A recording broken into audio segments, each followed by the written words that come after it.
이렇게 퇴직급여제도에 대해서 아주 깊고도 간략하게 짚어봤는데 랜선노동법 퇴직급여제도 편 이제 질문 답변 해보도록 하겠습니다. 시작하시죠. 첫 번째 질문입니다. 김희재 님이 질문 주셨는데요. 퇴직급여제도 누구한테 해당되나요? 이 질문 많이 받았어요. 네, 정말 많아요. 네, 비정규직인데 알바인데 퇴직급여 받을 수 있냐 없냐, 5인 이하 사업장도 받을 수 있냐 없냐. 퇴직급여는 자기가 어떤 계약 상황에 놓여 있든 5인 이하 사업장이든지 관계가 없습니다. 네네. 그죠? 4주간 평균한 1주간의 소정근로시간이 15시간 넘게 그리고 1년 넘게 일했다면 퇴직급여 받을 수 있고요. 그렇다면 한 발 더 나아가서 내가 알바를 하는데 퇴직연금제도에 가입할 수 있냐? 당연히 가능합니다. 그렇죠. 네. 예, 알바든 계약직이든 계속 고용 상태가 유지된다고 하면 매년 퇴직급여가 쌓일 거잖아요. 똑같이 퇴직연금제도 확정급여형이나 확정기여형으로 운영이 가능하고요. 아직 사장님이 퇴직연금제도를 채택 안 하고 있다 하면 이번 기회에 알려주세요. 특히 저소득 근로자 고용사업주는 지원금도 적지 않으니까요. 오, 지원금도 준다고 하네요. 그렇죠. 이것이야말로 정말 누이 좋고 매우 좋고 그런 거 아닙니까? 좀 오래된 비유를 좀 하시네요. 요즘 MZ세대 그런 거 안 쓰는데. 왜요? 도랑치고 가지 잡고 모르세요? 일석이조 일거양도 다 나오겠구만 이거. 네. 다음 질문입니다. 네네. 네, 이응호 님이 올려주셨는데요. 퇴직연금 제도의 확정급여형, 확정기여형, 개인형 퇴직연금 제도 중에서 중도정산이 가능한 유형은 무엇인가요? 라고 질문 주셨어요. 퇴직금 중간정산 이거 물어보신 분들이 굉장히 많습니다. 많죠. 퇴직연금의 경우에는 중도 인출이라고 하는데 사실 퇴직연금의 실제 목적이 여러분 그야말로 근로자의 안정적인 노후 생활을 위한 거잖아요. 저도 중간중간에 목돈이 필요한 경우가 정말 많았어요. 배웠겠어요. 그래서 IRP 계좌 다 깨고 다 쓰고 그랬습니다. 대출도 많고요. 그런데 나이가 들어가면서 크게 돈 써야 할 곳이 생겨나는데 진짜 가끔 저도 중도 인출을 생각하지만 꼭 참습니다. 노후를 위해서요. 토닥토닥 좀 해드려야 되겠네. 하지만 진짜 필요한 경우에는 어쩔 수 없죠. 중도 인출을 해야 하는데요. 퇴직급여 제도 중에서 확정급여형은 중도 인출이 안 됩니다. 안 됩니다. 그러면 퇴직금, 확정기여형, 중소퇴직기금, 개인형 퇴직연금은 가능한 거네요. 네네. 그죠? 가능한데 그 사유가 있어야 합니다. 그게 법으로 정해져 있는데요. 어떤 경우에 가능하냐면 무주택자인 가입자가 본인 명의로 주택을 구입하는 경우, 또 주거를 목적으로 주택을 전세 또는 임차하는 경우, 연간 임금 총액의 1,000분의 125를 초과하여 의료비를 부담하는 경우 등 법령에 정해진 사유에 따라 중도 인출이 가능합니다. 까다롭네요. 까다롭죠. 그러니까 이 법에 정해진 사유 외에는 중도 인출, 중간 정산이 안 돼요. 제가 뭐 빚이 많아서요, 카드값을 내야 돼서요, 해외 여행을 가야 돼서요, 이런 사유로는 중도 인출이 안 됩니다. 안 됩니다. 다음은요. 김형준님의 질문입니다. 회사에서 퇴직금을 개인형 퇴직연금 계좌로 준다는데 그게 뭔가요? 아까 살짝 설명드렸죠. 개인이 노후 준비를 위해서 자유롭게 가입해서 운영할 수 있는 계좌인데요. 그 역할만 있는 것이 아니라 퇴직연금을 운영하고 있는 사업장의 경우 근로자가 퇴사를 하게 되면 퇴직급여를 받아야 하잖아요. 적금 해지하면 입출금 통장으로 돈이 입금되는 것처럼 퇴직연금과 개인형 퇴직연금 계좌도 그런 구조인데, 그런데 퇴직연금 말고 퇴직금 제도를 이용하는 사업장 있잖아요.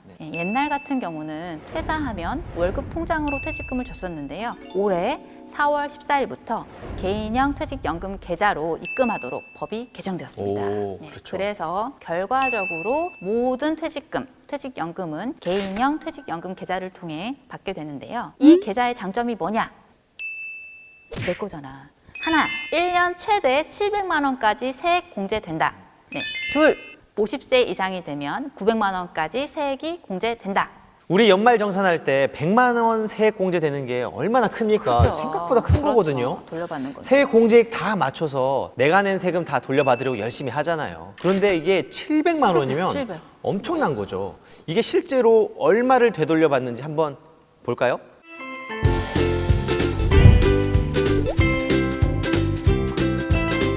그런데 퇴직급여가 들어오자마자 계좌를 해지한다 그러면 당연히 세액공제 받을 수 없겠죠. 이것 때문에 사람들이 월급 통장 말고 개인형 퇴직연금 계좌 이용해서 퇴직급여 받으면 손해다 라고 오해를 하는 분도 있는 것 같은데요. 해지 바로 한다고 해서 손실 나는 건 전혀 없고요. 추가 납입하면 연말정산 혜택이 있다는 거, 그죠? 오, 좋네요. 그리고 이 개인형 퇴직연금 제도는 55세 이상의 일정한 요건을 채우면 연금으로 수령 받으실 수 있는데 연금을 받으면 세제 혜택이 또 있습니다. 어떤 혜택이 있는지 한번 볼까요?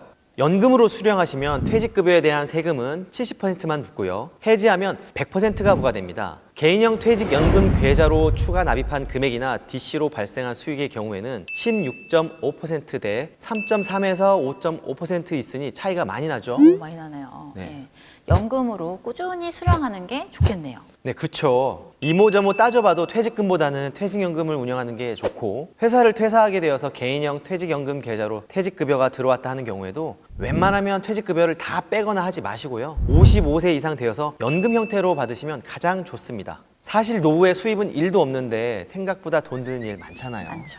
네. 그리고 이직을 하게 되면 개인형 퇴직연금 계좌 해지하고 재가입해야 하냐고 물으시는 분 많은데요. 일반적인 계좌라고 생각하시면 돼요. 돈이 안 들어있어도 해지하지 않는 이상 들고 갈 수 있고 다른 회사 이직해서 또 퇴직하게 되는 경우 그 개인형 퇴직연금 계좌 사용하실 수 있습니다. 네, 이게 중요한 건데요. 네. 전 직장에서 받았던 퇴직금이 나의 IRP 계좌로 들어와 있으면 그 다음 직장에서 발생한 퇴직금도 거기다가 계속 누적시켜서 저금을 할 수 있는 거죠. 그러니까 실제로 이게 잔고가 없다 하더라도 그 계좌는 살아있기 때문에 굳이 있는 계좌를 없앨 필요는 없다라는 거죠, 그죠? 네네, 그렇습니다.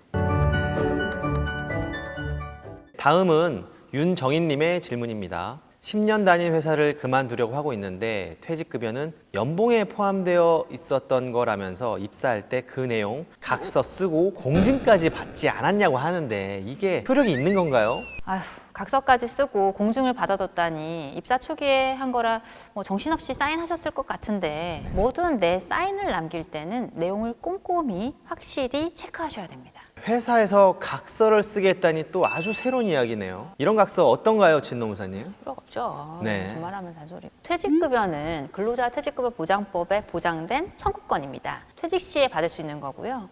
중간에 받으려면 중간 정산이나 중도 인출을 해야 하는 건데 아까 말씀드린 사유 있죠? 이 경우에만 해당돼요. 퇴직급여를 매달 월급에 나눠줬다. 그런 건 있을 수 없죠. 네. 지난달 랜선 노동법에서 임금 체불에 관한 주제로 이야기를 했었는데 퇴직급여를 지급하지 않으면 이것도 금품 체불에 해당되고요. 퇴직했을 때 14일 이내의 사업주는 퇴직금은 물론 퇴직연금도 전액 개인형 퇴직연금 계좌로 입금해야 합니다. 상세한 내용은 5월 랜선박 노동법 보시면 될 것 같아요. 우리 회사도 퇴직연금 제도로 바뀌네. 퇴직금 못 받은 사람도 있다던데 앞으로 그럴 일은 없겠다. 상시로 금융기관에 퇴직금이 들어가 있는 거니까. 뭐? 진짜? 그러다 퇴직금을 못 받는 거 아니야? 왜요? 왜? 무슨 일인데? 아니, 회사가 금융기관에 납입을 안 했다네. 뭐 얼마라도 있어야 연금이 굴러갈 텐데. 그러면 뭐 연금제도 운영한다는 건 말뿐인 거야? 이런 경우 있을 수 있죠. 퇴직연금도 회사에서 돈을 금융기관에 줘야 수익이 발생하든지 뭐든지 할 건데 이런 걸 방지하기 위해서 사업주에게 법으로 최소 적립 의무를 지게 하고 있는데요. 법령에 따라 그리고 사업장 근로자 수 등에 따라 최소 적립금이 다른데 기본적으로 최소 적립금의 95%를 채우지 못했다 하는 사업주는 자금 조달 방안, 납입 계획 등을 담은 재정 안정화 계획서를 작성해서 근로자들에게 통보를 해줘야 합니다. 그리고 1년 안에 부족한 비율의 3분의 1 이상을 채우지 않는 경우 최대 1천만 원의 과태료가 부과돼요. 근로자분들보다 사업자분들이 더 꼼꼼하게 알아두셔야 되겠죠. 그럼 매년 입금되는 확정 기여형의 경우는 제재가 없나요? 있죠. 왜 없겠어요. 지연이자가 최대 20%가 됩니다. 사업주분들 필기하고 계시죠? 잘 메모해 두세요.